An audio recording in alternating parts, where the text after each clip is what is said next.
Ğina insanın ağzından çıxan səsə deyil. Yəni müğənninin oxuduğu səsə, avaza ğina deyirlər. Musiqi isə alətdən, gitaradan, qarmondan, tardan çıxan şeyə deyirlər. Bəzən biz ğina musiqi qarışdırırıq, amma fiqdə termin olaraq ğina deyəndə adamın ağzından çıxan səsə deyirlər, musiqi deyəndə alətdən çıxan səsə deyirlər. Məşhur nəzər budur müştəhidlərimizin arasında. Azərbaycandakı ən çox təqlid olunan rəhbər Nəsistani ağadır. Hər ikisinin demək olar ki, nəzəri budur ki, əgərsə musiqi və ğina ləhv, ləəb, yəni işrət məclislərinə münasib deyilsə, problemi yoxdur. Demirik, problem yoxdur, gedib belə gecə-gündüz qulaq asın. Yəni, haramlıqdan danışırıq. Deməli, onda istər alətdən çıxan səs olsun, istər müğənninin ağzından çıxan səs olsun.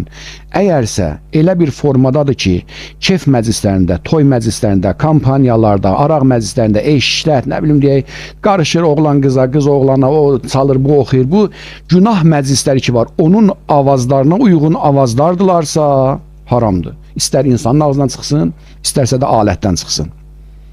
Yox, əgərsə, tutaq ki, deyək, vətənpərvərlik ruhiyyəsindədir, nə bilim, əsgər marşlarıdır, ya məsələn, deyək, belə deyək, insanı düşündürəcək bir, məsələn, deyək, melodiyalardır ki, kef məclislərində, günah məclislərində istifadə olunmur, bu cür mahnıların, bu cür musiqilərin problemi yoxdur. Yenə də gəlin ki, hər kəsən gəlin ki, öz müştəhidinə baxsın. Ən azından dedim ki, bu iki müştəhidin nəzəri budur ki, ləhv, ləəb məclisinin musiqiləri haram, amma eşrət, ləhv, ləəb məclisinə uyğun olmayan musiqilər isə halaldır. İstər alətdən çıxsın, istər